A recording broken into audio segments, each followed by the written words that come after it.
In Homestead, Florida, stands one of this generation's megalithic structures, built by a single man named Ed Leedskalnin.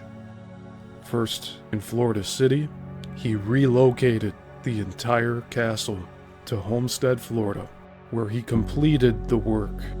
Frequently compared to the pyramids at Giza, the heads of Easter Island, and Stonehenge, we look at Coral Castle.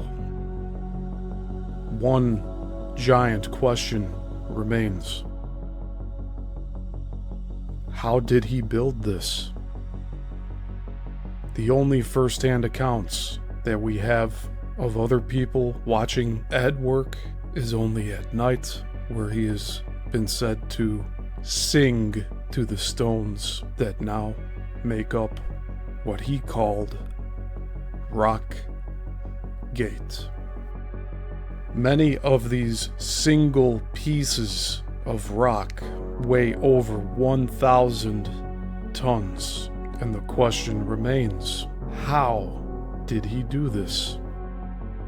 We explore this question among many other questions about the nature of our reality, hidden technology, mathematics, and the world energy grid.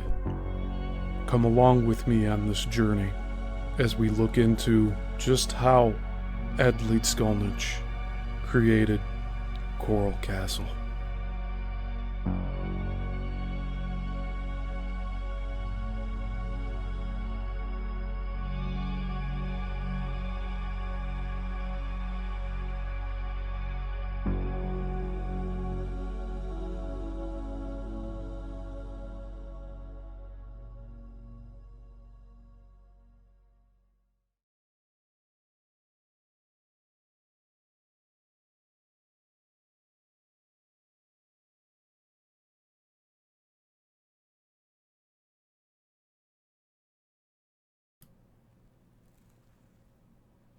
Welcome everyone to the Yissel Missile Productions channel.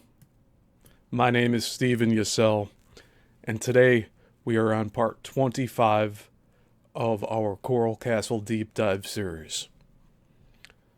We have 2 chapters scheduled for today.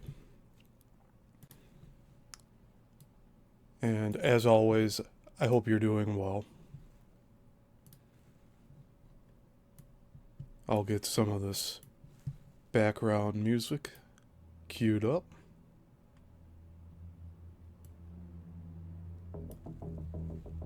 There we go. I hope you've had a good 2 weeks. If you only tune in to Coral Castle here, we skipped last week. I'm in the middle of uploading all these shows to 3 other platforms, so it's taken a little bit of time to do that, and I personally needed a break, so that's why I did not do a show last week for Coral Castle. But rest assured, we have today with 2 chapters to cover from the Energy Grid, written by Bruce L. Cathie. And today's chapters, as in the title showing, we have Ruapehu Erupts,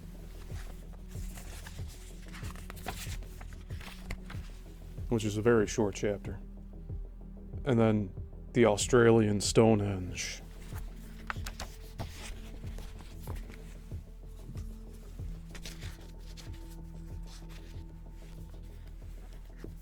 And we're getting very close to the Ed Leedskalnin chapter of this book.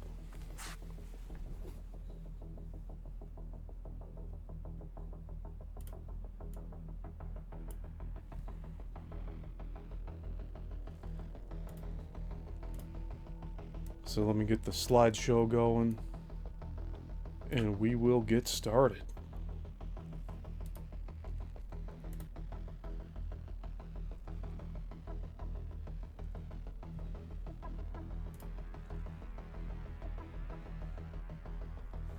All right. And again, please like this video. Please subscribe if you haven't already. I do have paid memberships that will get you exclusive content on the Great Lakes Triangle. And at some point, those videos will be available to the public. But for now, I am keeping them for members only. And membership is here to help support the channel.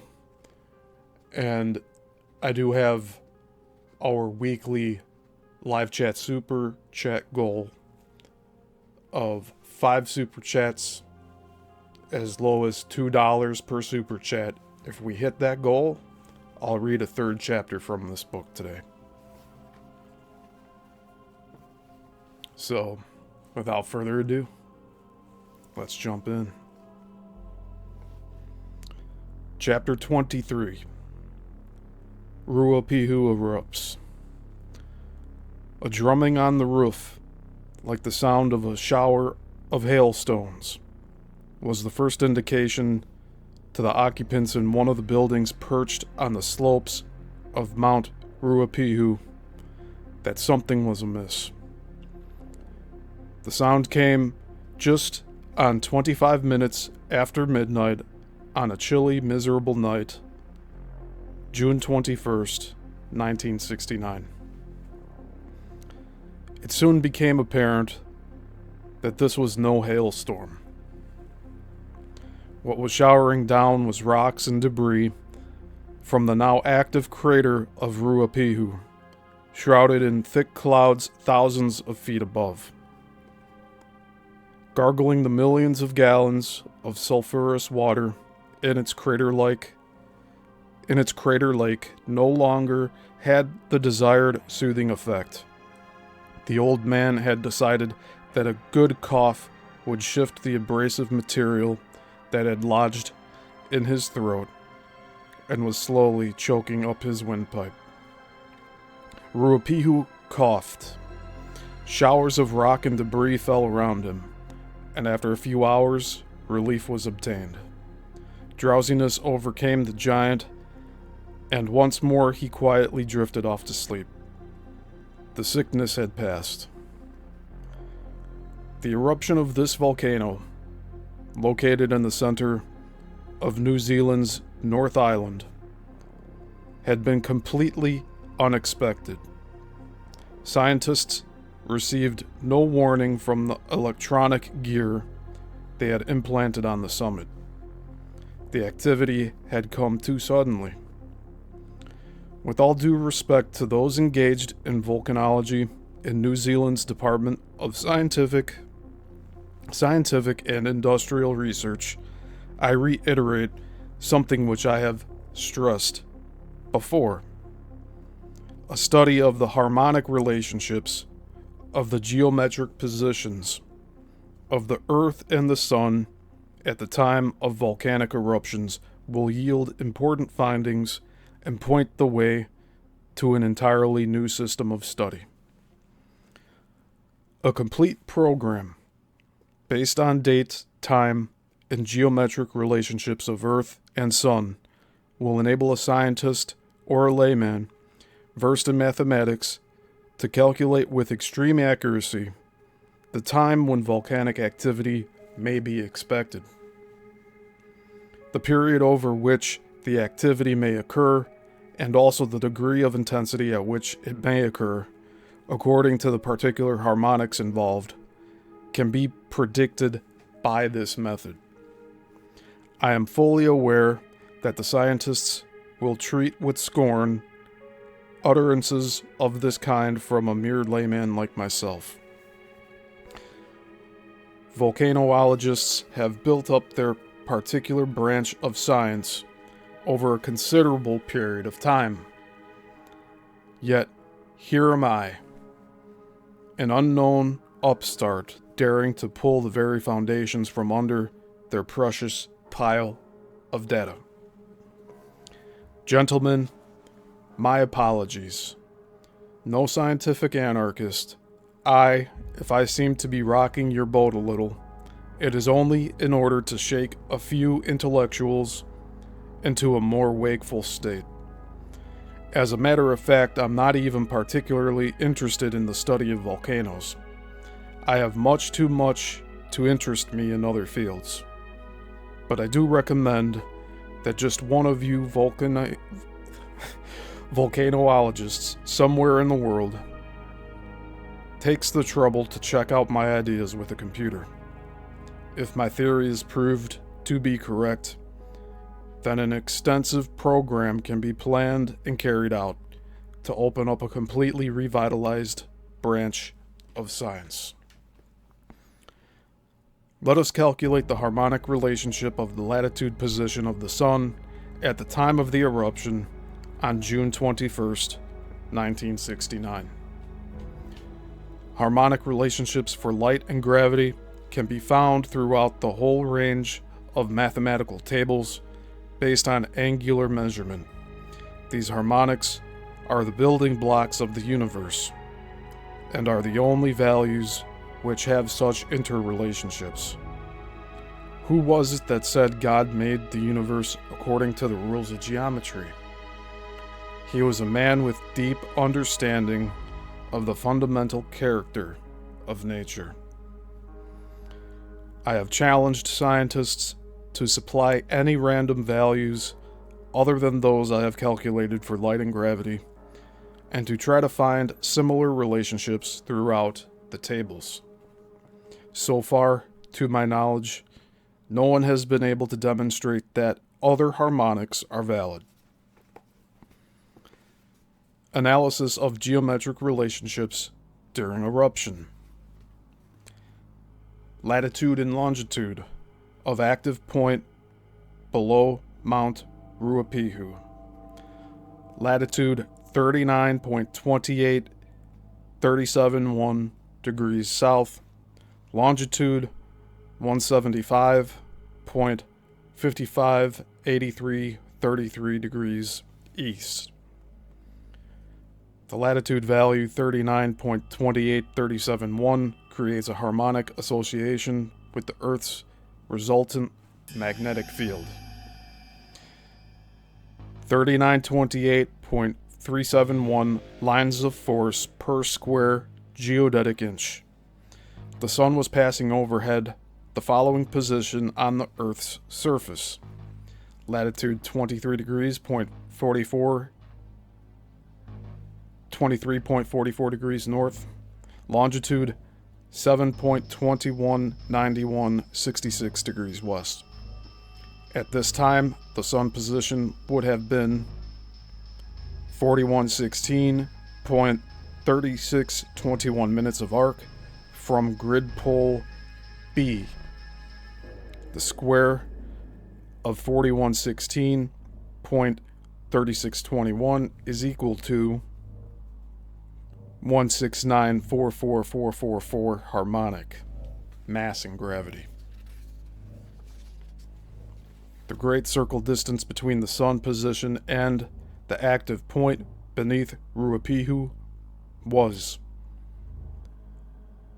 590,335.72 seconds of arc. The reciprocal of this value is equal to 1694, or the 1694444 harmonic of mass and gravity. The great circle distance between latitude Sun and latitude of the active point at Ruapehu was 62.7237 degrees. Again, that was 62.7237 degrees. The logarithm of the secant of 62.7237 degrees is 0.33888. This value divided by 2 is equal to 0.16944 harmonic of mass and gravity. All values calculated by computer. Again, I theorize that all volcanic activity is caused by a geometric imbalance of the universal harmonics which form our physical world. The scientists can now fight this one out amongst themselves. I shall be satisfied if they will at least give my theory a fair trial and make an independent check for verification. And that is the end of chapter 23. Again, I said that was going to be a short one. We have chapter 24 up next, the Australian Stonehenge. And hey, Beyond the Box, good to see you here. I appreciate you watching.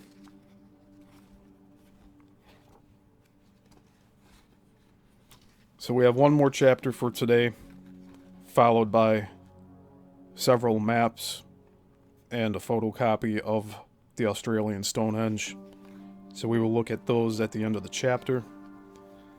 And this chapter is fairly short as well. It's only 6 pages.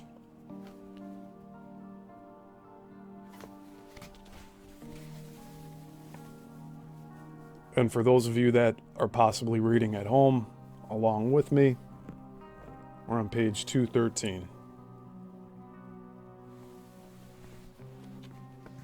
So let's begin. Chapter 24, the Australian Stonehenge.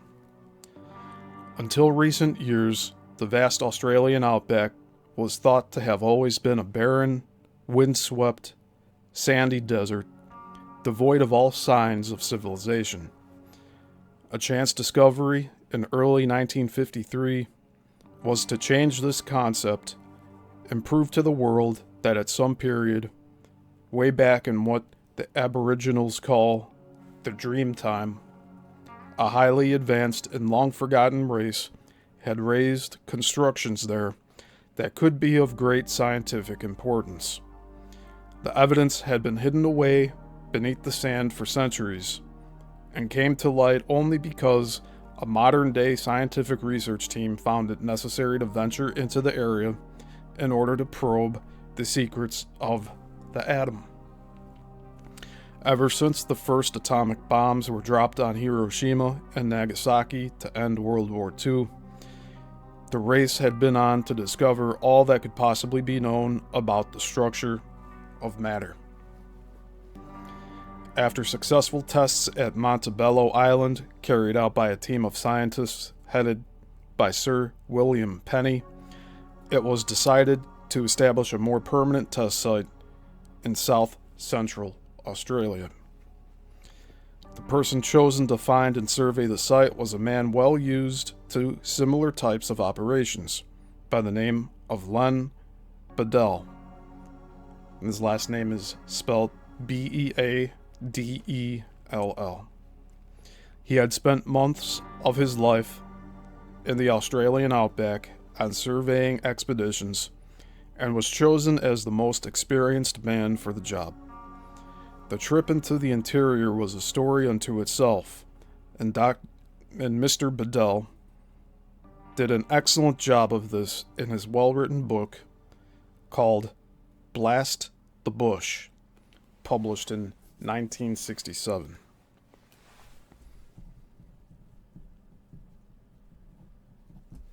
So again, we have another book here.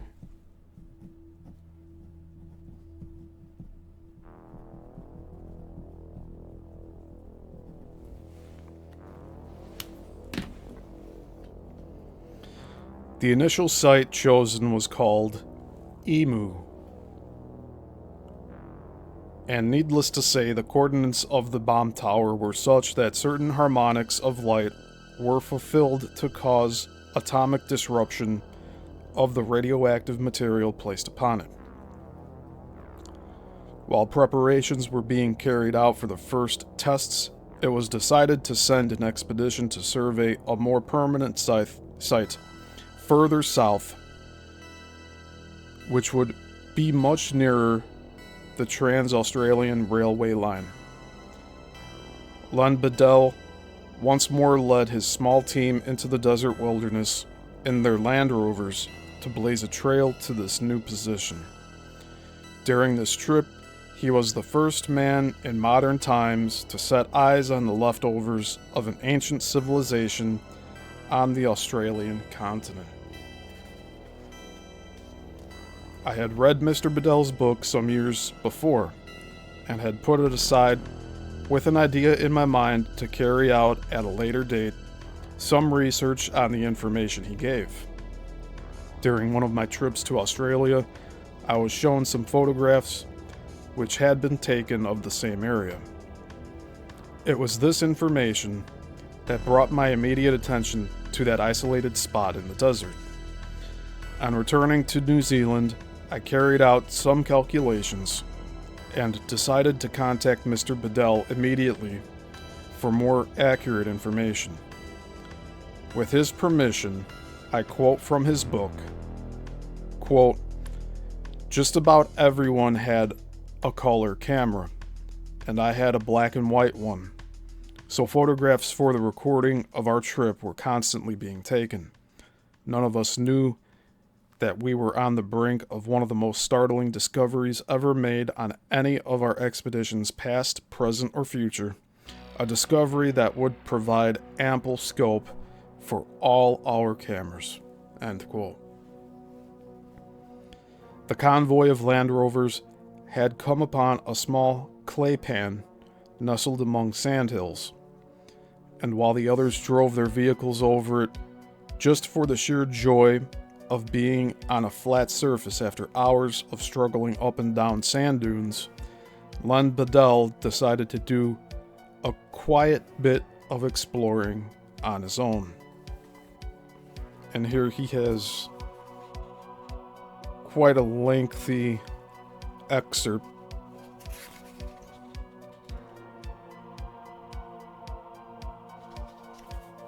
So let's jump into that.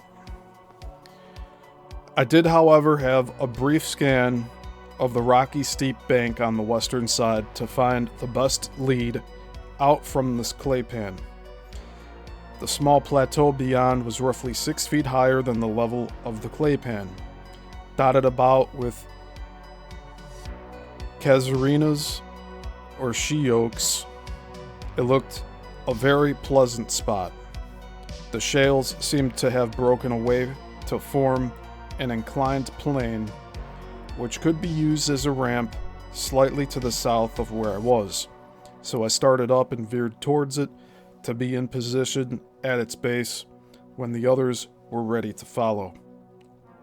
When they noticed my movement, they made towards me, so I started the rough, shale-strewn ascent. The moment my vehicle topped the rise to level out again, I saw it, spread out right across my path, extending for at least 60 yards either side. It was almost like a picket fence with posts 6 feet apart, made from slivers of shale. Tingling with excitement, I switched off and leapt out of the cabin. Being in so isolated an area, it was obviously an ancient Aboriginal ceremonial ground built by those primitive Stone Age nomads in some distant dreamtime. And here we were, surely the first white men ever to be gazing in awe at the sight, scarcely daring to breathe in order to hold the atmosphere of it all, and to prolong the memory of this dramatic moment to its limit. The others had driven up the rocky incline and had stopped, wondering for a fleeting instant what was the trouble, until they all saw the reason for themselves.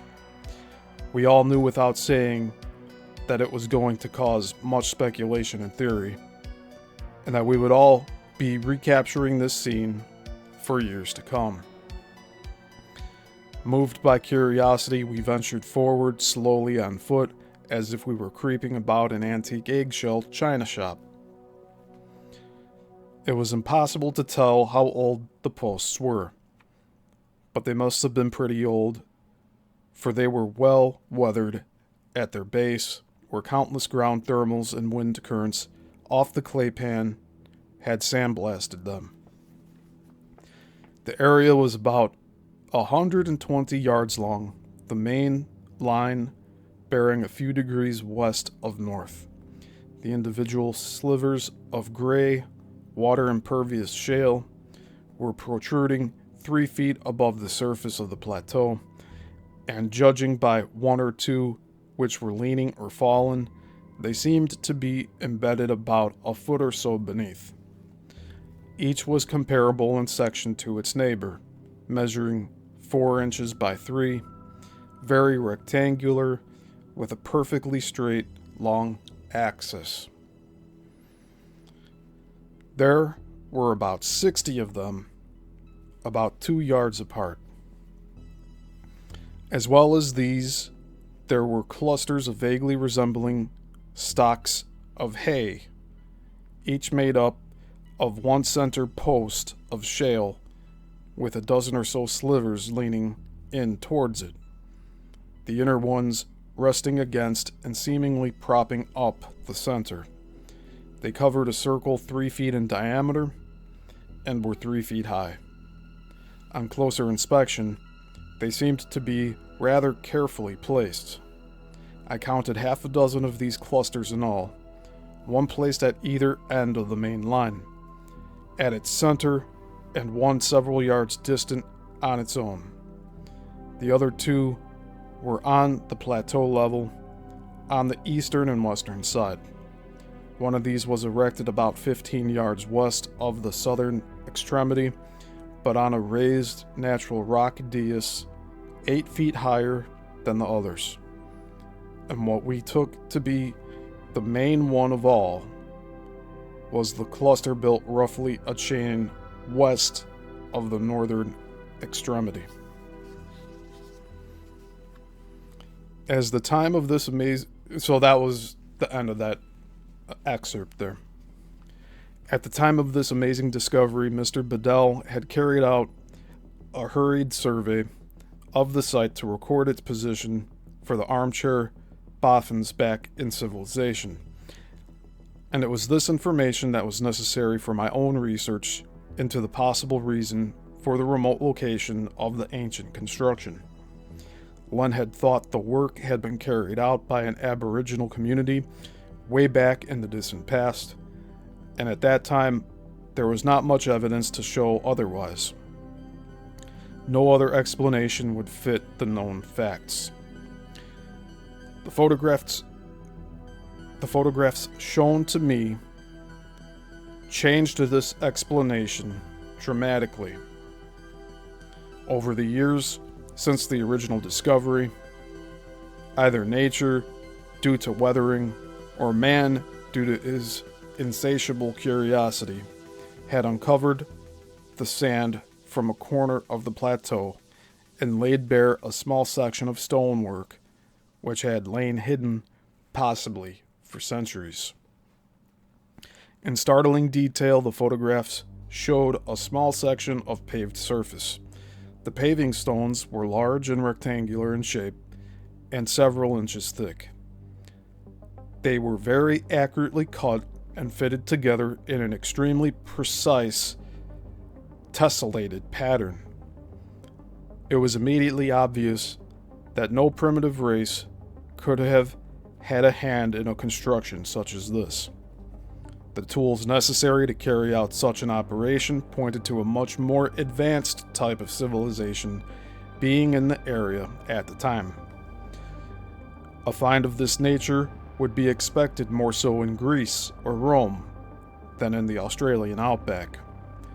Mr. Bedell described the plateau as being about 6 feet above the level of the clay pan, with a sort of natural ramp on one side, up which he had driven his Land Rover. This suggests that the stone platform under the sand is the top surface of a construction which is at least a few feet high and possibly of something buried deeper in the drifting sand. The ramp could be the buried remains of a flight of steps, perhaps. Recently, Mr. Bedell successfully led another team into the area of the Stonehenge site, armed with movie cameras, and other gear in order to gather more information necessary for our research purposes. I only wish I could have been one of the party, but my flying commitments with the airline necessitated my remaining in New Zealand. When discussing the find with him on the telephone, he said he had misplaced the original survey data he had recorded at the time, but would replot the position on his maps and send me a set of coordinates, which would be within 1 minute of arc in latitude and longitude. He was true to his word and sent off the data the same day. The reason I was curious was that the Stonehenge site was not far distant from that chosen for the atom test. I had long since discovered the geometric nature of the bomb, which has been verified from scientific sources since I published my findings. In my earlier publications, I had shown a set of harmonics which appeared to fit the geometric coordinates of the bomb site. As time went on and more knowledge became available, I became dissatisfied with the initial results and decided to carry out another series of calculations. I thought I had found the most likely combination. Then I received a very accurate map through the post from one of my readers, which caused me to check the results once more. Now I believe that the geometric coordinates used were as follows: latitude 28 degrees, 41 feet, 54.35 inches south, longitude 132 degrees, 22 feet, 12 inches east. And we show a diagram here, and it says the atom bomb test site, Emu, in Australia. And it shows the coordinates that I just read out here.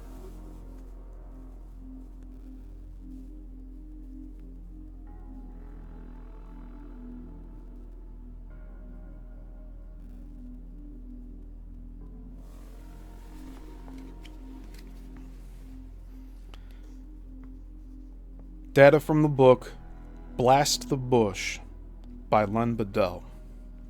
The location of the bomb site from map reference. So this is going into all of the different harmonic numbers here. I'm just going to flash this briefly on screen, because reading through it I think is a little bit redundant at this point.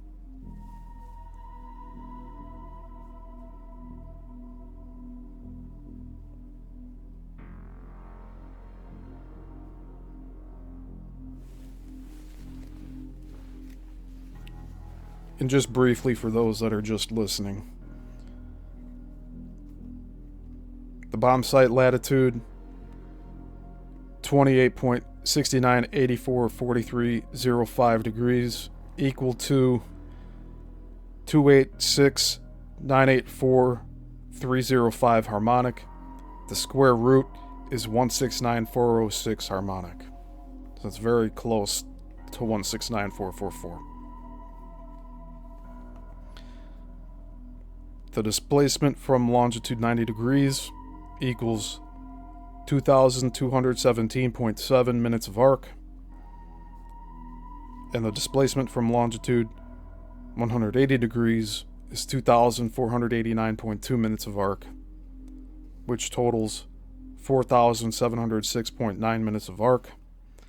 And when you combine that with multiplying by 6 twice, so 4,706.9 times 6 times 6, you get 169,448.4 harmonic. So very close to the 169,444 harmonic. In my recent research, I have discovered the harmonic relationship of the speed of light and gravity. The indication is that the light geometric changes with the position of latitude in conjunction with the acceleration of gravity. This will be demonstrated in later publications.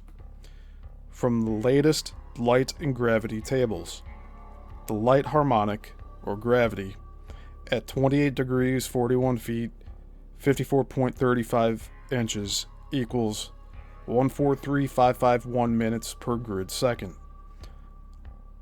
Twice the speed of light, or 2 times c, equals 287,102.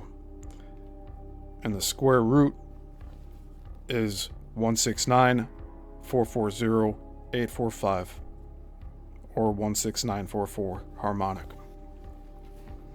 In each case, the geometric harmonics show a close relationship with the unified value of 16944. I believe that an exact match would occur if a star survey of the site position was obtained and the light and gravity tables were corrected by a full computer program.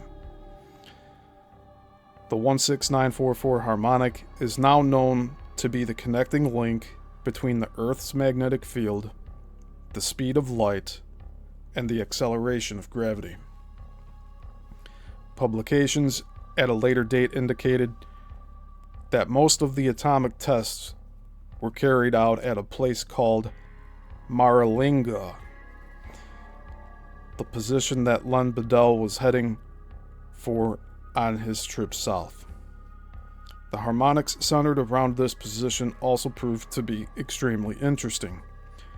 The complete atlas of Australia shows the position of Maralinga to be 30 degrees 9 inches south and 131 degrees 35 feet east.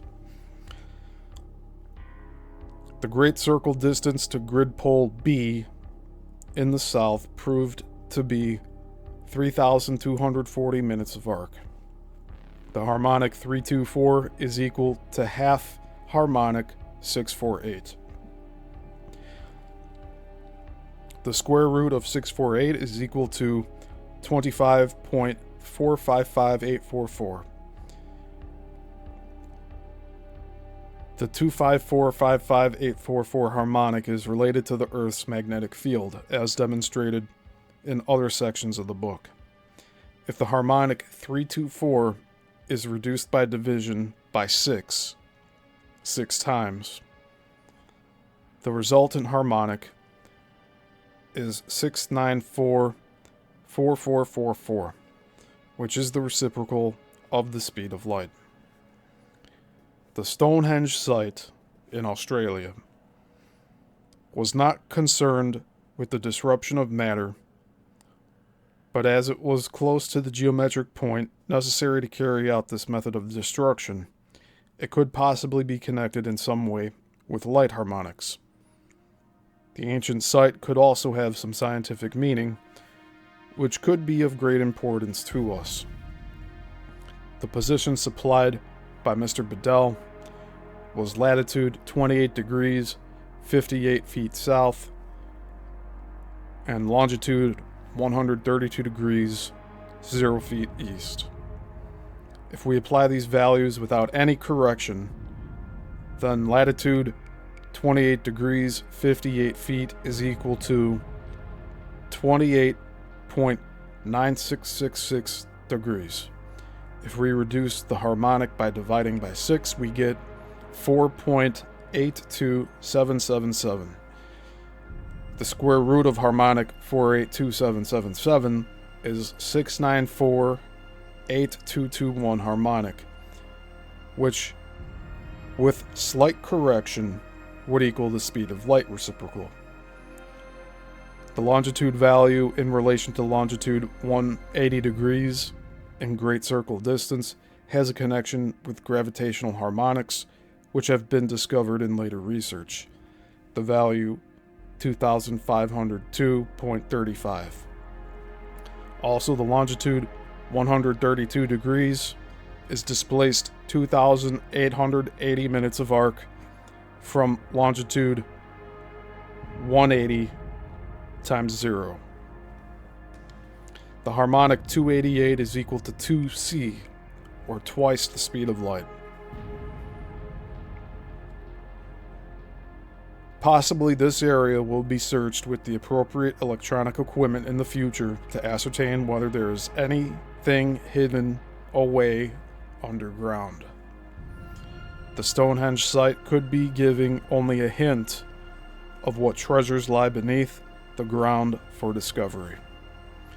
Hopefully, much more information will be made available about the stone platform in the near future, which will help us probe further into the mystery.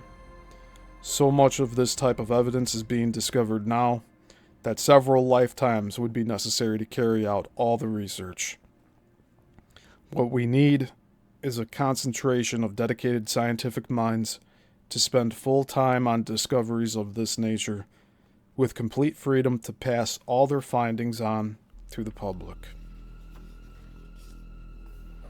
So we have two maps here. First map has a caption of, "This map was originally produced by Len Bedell during the survey of the site for an atomic bomb test. The rough position of the native Stonehenge discovered purely by accident is clearly shown."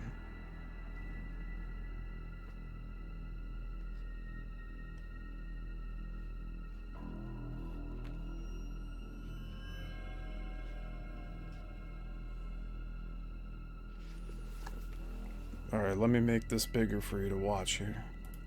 Just to take a look.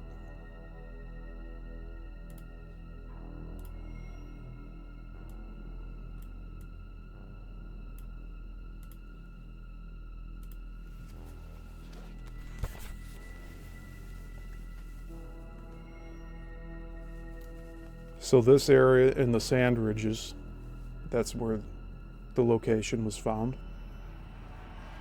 You can see on this side, this is where the test site was for the atomic bomb. Not too far away.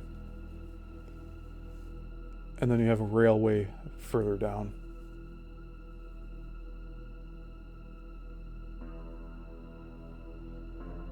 Or actually, right there is the native Stonehenge. See that arrow there? Coming down from the text.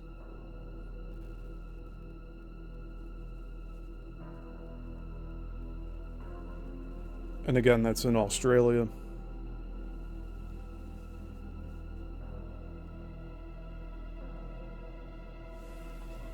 And you see Len's name down at the bottom there. Second map is of Emu, the atomic bomb test site.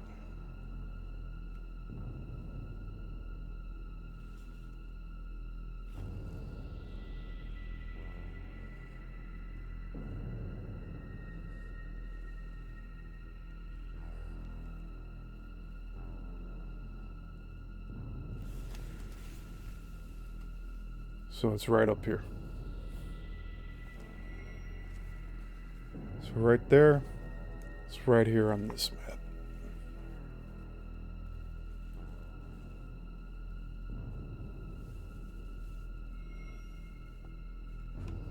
I'm trying to get it to focus. My apologies.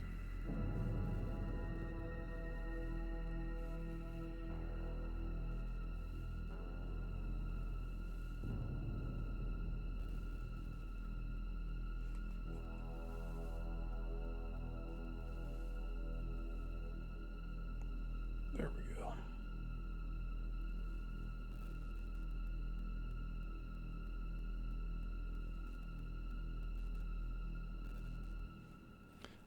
Now I can't tell you for sure what the rest of this map is showing.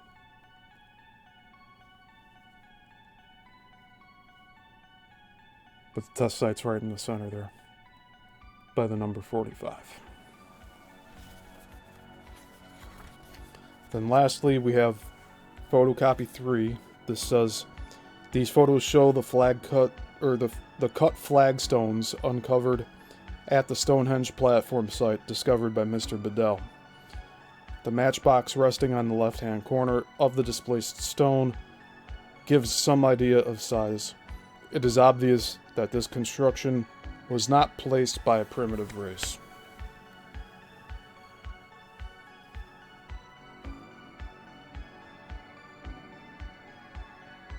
Now, I can't really say how large this... I'm assuming this is the matchbox because we have a similar photograph underneath there.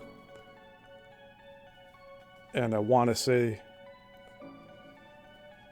that we're not seeing everything in this photo because it's all washed out.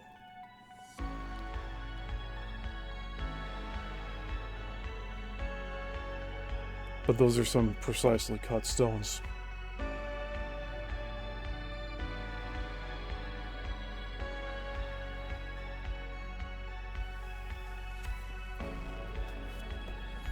And so that's it for today. I personally didn't know that there was an Australian Stonehenge, so I'll have to do a little more research on that for the future. Next week's show, we'll be covering Chapter 25, The Organization of a Miracle. And after that, we'll get to Chapter 26, which focuses directly on Ed Leedskalnin, titled The Diminutive Man of Mystery. So I thank you for being here again. I really appreciate it. And if you're watching this in the replay, please don't forget to like, comment, share, subscribe if you haven't already. We'll be covering more of magnetism and harmonics associated with the Earth grid and how this all connects to the Florida Stonehenge, aka Coral Castle, aka Rock Gate, built by Ed Leedskalnin. So I don't have too much commentary on these two chapters we just read, but I guess I'll just say that it reconfirms other chapters we read in the book where atomic test sites, there's an opposite reaction on the other side of our, because like we're talking about a globe grid here, but if you were able to stretch it out, I'm sure it would make sense on a flat map. At least with longitude and latitude, that's all up and down, two-dimensional. But volcanic activity seems to be in similar force with atomic bomb activity. That's what I'm gathering from this.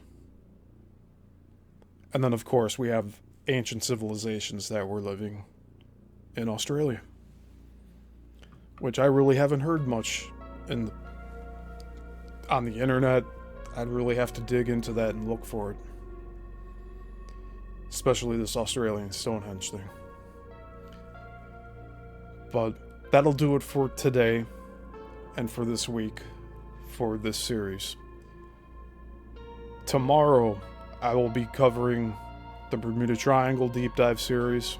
I'm moving it up a day instead of our usual Thursday. So be here tomorrow at 6 p.m. Central Standard Time, and we'll continue our deep dive series on the Bermuda Triangle. And I should have 2 videos for members only this week. And then Sunday we will continue our Let's Talk About It series. And we're keeping it to the schedule for now until I catch up with re-uploads on all the other platforms, just so I don't overwhelm myself. But this will do it for today. I appreciate you all being here. I hope you're all taking well care of yourselves. And until the next one, class dismissed.